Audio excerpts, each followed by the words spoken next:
air superiority, something the United States is well known for.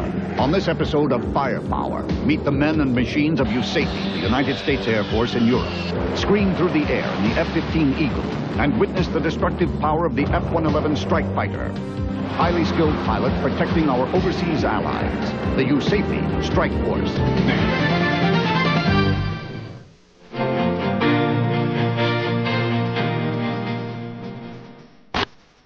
The United States Air Force in Europe, or USAFE for short, is the largest overseas element of the Air Force and one of its most potent forces.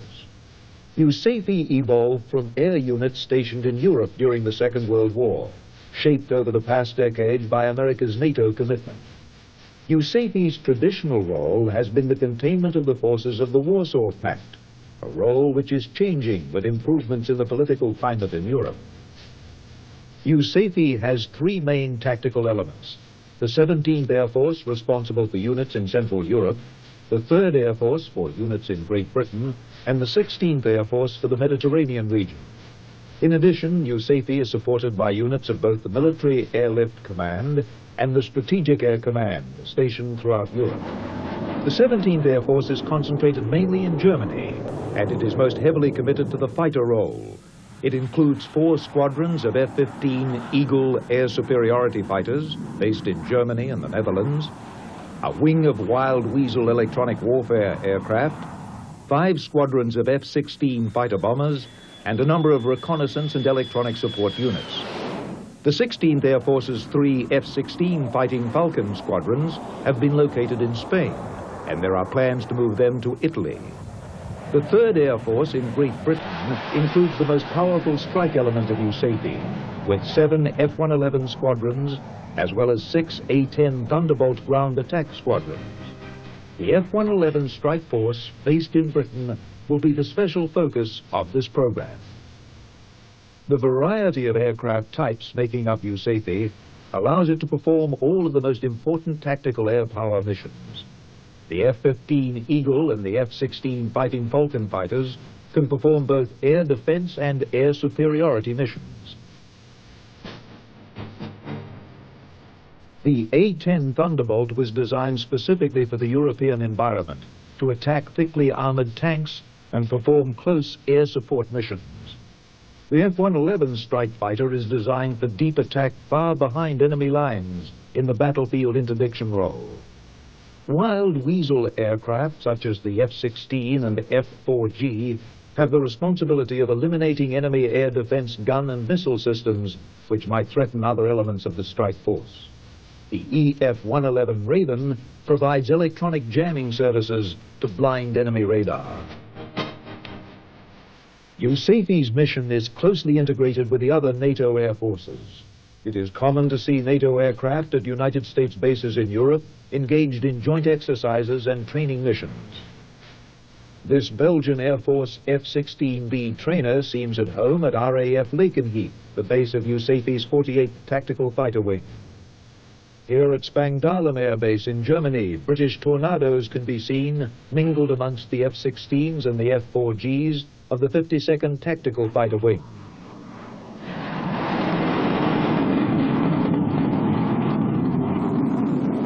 USAFE also hosts American Air National Guard squadrons flown in from the United States, such as these A-7 Corsair attack aircraft.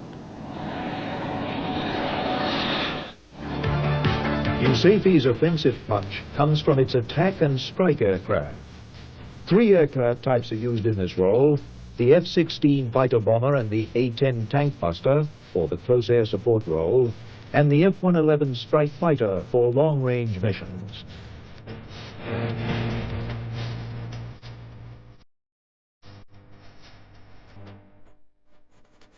The A-10 Thunderbolt has been specifically designed for tank hunting and is one of the few jet aircraft with armor to protect its pilot, engines, and other vital elements from ground fire. Short and medium-range missions are the task of the F-16 fighter bomber. The F-16 is not only capable of carrying out ground attack missions, but its speed and maneuverability allow it to defend itself from enemy fighters. USAFE's A-10 and F-16 can also be supplemented by other types of aircraft flown by Air National Guard units based in the United States. Although not a regular component of USAFE, the A-7 Corsair II attack aircraft is often seen in the skies of Europe.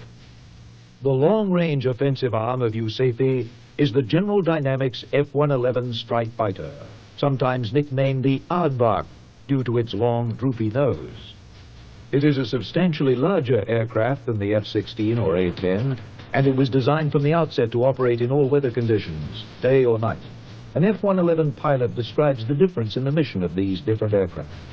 F-111 is all-weather, night, day, attack fighter bomber. What we do, we take our munitions in low and fast is a primary mission that we have through the weather. Whatever kind of conditions, that's where we basically like to fly. Keeps us safe.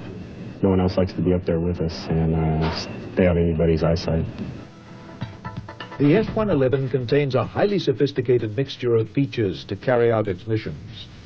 The F-111's advanced terrain-following radar allows it to fly at very low altitudes at speeds over 500 miles per hour to better evade enemy radars and radar-guided anti-aircraft missiles.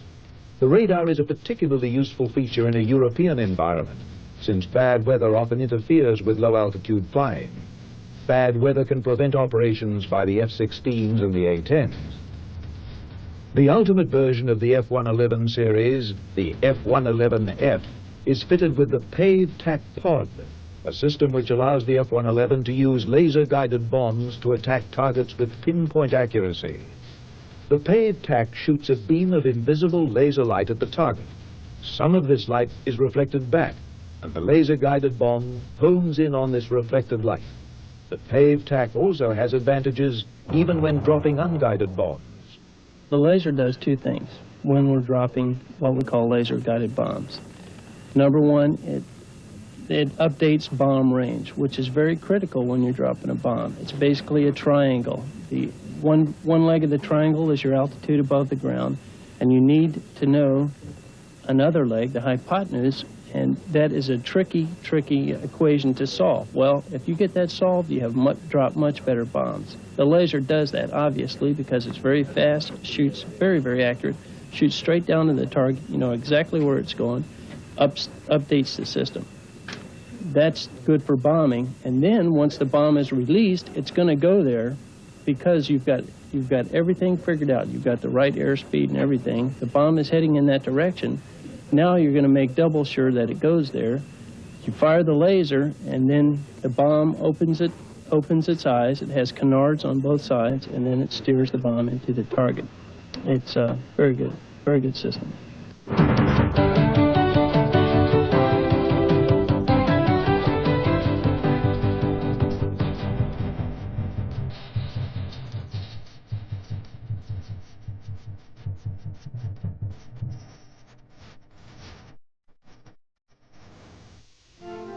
For the personnel of the 494th Tactical Fighter Squadron based at Lakenheath, England, the day's work centers around the F-111 aircraft.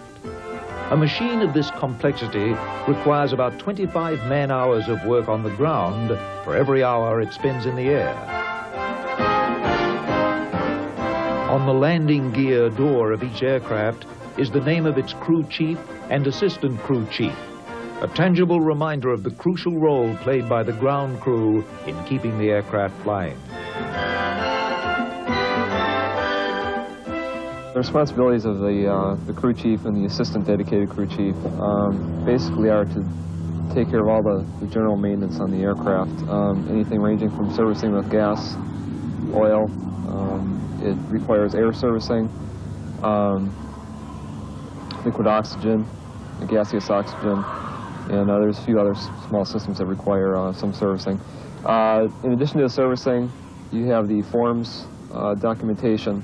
There's a lot of paperwork that goes with these airplanes, and it's a lot more than people think. In addition to that, we take care of launching and recovery of the aircraft, inspections. You have pre-flight, through-flight, and basic post-flight inspections. We do those out here on the flight line. They range anywhere from an hour to 3 hours. We have the dedicated crew chief, which is usually a staff sergeant or above, and the assistant, which can be anywhere from a airman through a buck sergeant usually. And they'll be the two people that are solely responsible for that aircraft. The Air Force has basically given them a $30 million aircraft and to take care of it and to make sure that everything's done properly and to ensure that it's airworthy.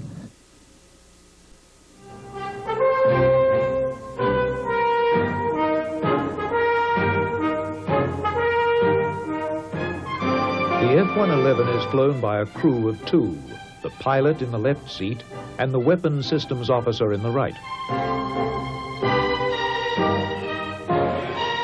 The pilot, which I am, I try and make sure and monitor that the plane gets to the release point for the weapons on time at the correct parameters. And then weapons system officer, he is in our primary delivery modes, he will get the release the weapons, make sure that they are on the target, that he's monitoring the systems, that we can actually hit the target and take it out at the specified times. Basically, if you want to get right down to the facts, the pilot more or less steers the aircraft, and I tell him which direction to go, and then put the radar crosshairs on the target, and then we release the weapons on the target. And in general terms, he rows the boat, and I shoot the ducks. In view of the sophistication of the F-111, it's not surprising that its cockpit is quite complex. Okay, what we got here is from left to right, we have a IFF, which basically it does is it gives a radio signal out to air controlling agencies, and it tells them who we are. Some other things we have over here, we have the terrain following radar, which allows us, when we turn it on, we do our checks that we have to do. It allows us to follow the Earth at a preset level, anywhere from 250 to 1,000 feet. Other things, what I really like is the PAVTAC. It's the pod that's underneath. What it is, it's an infrared detector set, and we use that to find our target. And then when we find our target, we fire a laser that's underneath, and we guide bombs that we're carrying into the target, so we get a pretty precise hit on the target. Very accurate. For much of the attack run, the weapons systems officer will be heads down in the radar display. I try not to spend too much time in there if I don't have to, because the more heads down time you have, the less time you have to look for enemy air interceptors coming in after you. So you try and stay heads out as much as you can. There's really no reason to stay in there too much. The longer I stay in there, the more disoriented I get, because you know you're down, you're heading the feed bag like this, and he's doing all kinds of wild stuff, and you come up and it takes you a little while to get reoriented, or reorientated, as the Air Force would say, and figure out where you're at. Flying the F-111 under the automatic control of the terrain-following radar is a very distinctive feature of this aircraft. The F-111 crews have nicknames for this type of flying, calling it TFing or TFR flight. It's an eye-opener. We don't have to really touch anything. If we have all the autopilots hooked up, I can almost go to sleep, but we're just monitoring the systems more or less, and the computer gets us to where we're going. Flying TFRs at night are a very eye-opening experience, because we can't see anything out in front, but the plane is still maneuvering around and doing whatever it needs to do. And all we have to tell what's happening is by the instruments and by the radar screens we have. So we can't see if anything's coming towards us, if we're really going to be hitting anything, except by the instruments we have. So we have to be paying a lot of attention to what's going on. In the beginning, it was very, very easy, because ignorance is bliss. You really don't know how close you come to dying. But the further and further, the more often you do it, it gets scarier and scarier. You see different friends of yours getting killed, and then you'll break out of the clouds every once in a while. You look over, there'll be a mountain on both sides of your wing. You're going, holy mackerel, this is a good opportunity to bust my tail. And not easy. The terrain-following radar makes the F-111 a particularly stable platform for dropping bombs at low altitudes. this is like a Cadillac when you're flying low level. It's amazing how smooth it is at, say, 500 feet with say, 30 knots of wind, gusting. How smooth this is. It's like riding a big old Eldorado, big old 68 Eldorado with leather seats and cruise control on down the highway. That's about what it's like. But I don't think, they don't have anything that could replace it. I heard they did a study, and basically what they came, so for a jet that replaced the 111, what they came up with was another 111. Something a little more improved, you know, with a little more agility and better cockpit vision, but basically it was just another 111. The F-111 has a phenomenal payload and can carry over 6 tons of bombs, including a wide assortment of laser-guided bombs. Even on a long-range mission, the F-111 can carry heavy loads, such as a dozen 500-pound unguided snake-eye bombs, or 4 2,000-pound laser-guided bombs. These days, the F-111s carry electronic defensive pods mounted under the tail of the aircraft to hide themselves from enemy radars by electronic jamming. Under the wings of the F-111s are Sidewinder missiles to defend themselves from enemy fighters.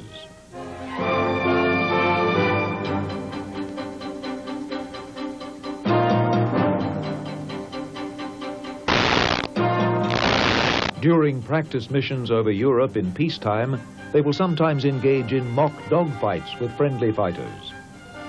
Every once in a while, with some of the formations that we fly, we have possibly some aggressor-type aircraft that might roll in on a couple airplanes in front of us, and they're kind of, you know, just dead meat, basically. I shot down 2 Mirages yesterday, as a matter of fact.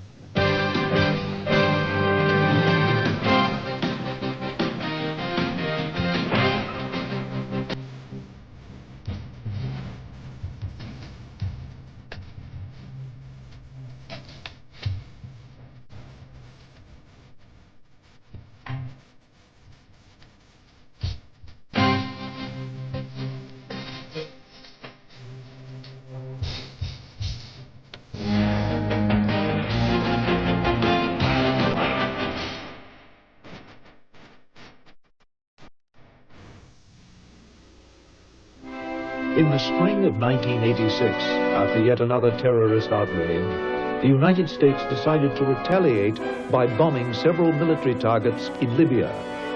Washington selected a night air raid, launched from bases in England and carriers in the Mediterranean. The F-111Fs of the 48th Tactical Fighter Wing were the obvious choice for the job, with their unique capabilities and pave-tack night bombing system.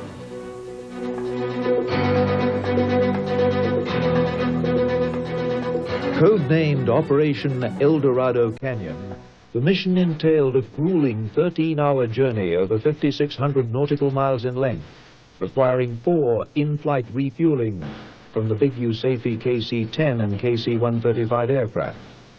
The F-111 strike fighters from Lakenheath were supported by EF-111 Raven electronic warfare aircraft from the nearby base at Upper Haven. The EF-111s used their powerful electronic jamming equipment to neutralize Libyan radars and radar-directed anti-aircraft weapons.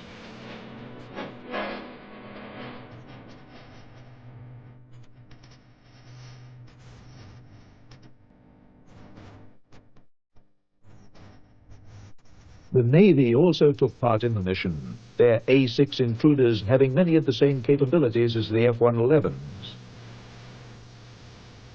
The F-111s were assigned 3 targets in the Tripoli area, while the Navy's carrier aircraft struck 2 targets in the Benghazi area. On approaching the Libyan coast in the early morning hours of the 15th of April 1986, the F-111s used their terrain-following radars to navigate to their targets, the Azazia barracks and the Tripoli airfield. This is an actual tape from the mission showing the radar scan. At close range, the weapons systems officer switched to the paved tack to get a more detailed view, as seen here. The Tripoli airfield was crowded with 5 large Ilyushin IL-76 transport aircraft of the type seen here. This is the view of the weapons systems officer from one of the F-111s attacking Tripoli airfield as a dozen Mark 82 500-pound snake-eye bombs obliterate the transports. This picture turns upside down as the paved tack slews backwards underneath the aircraft. Out of 88 bombs dropped by the F-111s, only 3 missed their targets. The raid lasted for less than 20 minutes, and all the targets were left smoldering ruins. 1 F-111 was lost due to unknown causes. The pilots, weary from a long, tense flight to the target, headed back to their bases in dawn hours.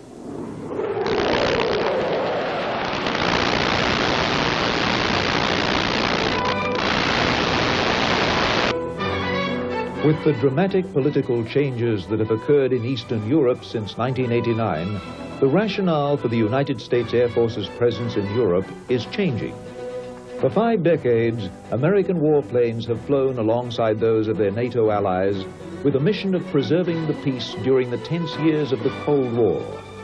This mission may finally come to an end as tensions between the superpowers diminish. But the Libya mission of 1986 and the deployment of Lakenheath F-111s to the Mideast in 1990 as part of the Desert Shield operation against Iraq strongly suggest that the role of the USAFE strike force is not yet over.